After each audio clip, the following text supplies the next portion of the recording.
Welcome to seeds and sites.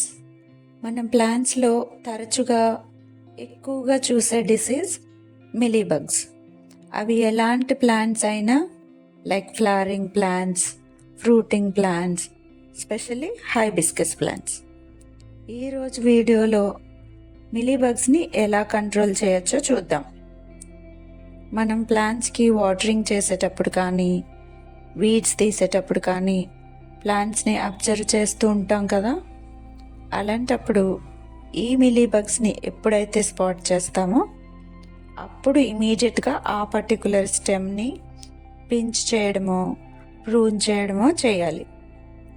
మీరు ఆ స్టెమ్ని prune చేసినా కొత్త స్టెమ్స్ వస్తాయి, మీ ప్లాంట్కి గ్రోత్ వస్తుంది.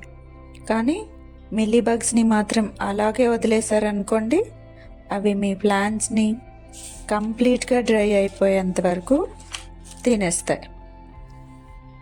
ఆ తర్వాత చేయవలసింది, మీరు ఇంట్లో ఉన్న నీమ్ ఆయిల్ మరియు మన ఇంట్లో యూస్ చేసే డిష్ వాషింగ్ లిక్విడ్ లేదా ఏదైనా డిటర్జెంట్ని మైల్డ్గా వాటర్లో మిక్స్ చేసి ఆ సొల్యూషన్ని స్ప్రే చేస్తే కంప్లీట్గా మీ ప్లాంట్ మిలీబగ్స్ నుంచి కంట్రోల్ చేయొచ్చు.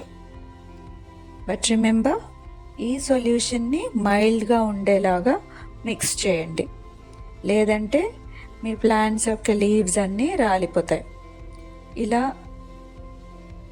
3-4 డేస్కి ఒకసారి చేస్తే ఒక 2-3 టైమ్స్లో మీ ప్లాంట్ కంప్లీట్గా మిలీబగ్స్ నుంచి రిలీవ్ అయిపోతుంది. మిలీబగ్స్ని ఐడెంటిఫై చేసినప్పుడు ఆ పర్టికులర్ స్టెమ్ని ప్రూన్ చేయడమే బెటర్, ఎందుకంటే కొత్త స్టెమ్స్ వస్తాయి కాబట్టి. ఈ సొల్యూషన్ని యూజ్ చేయాలంటే మాత్రం జేడ్ లాంటి టెండర్ ప్లాంట్స్ని అవాయిడ్ చేయండి. Hope this video will be helpful to you.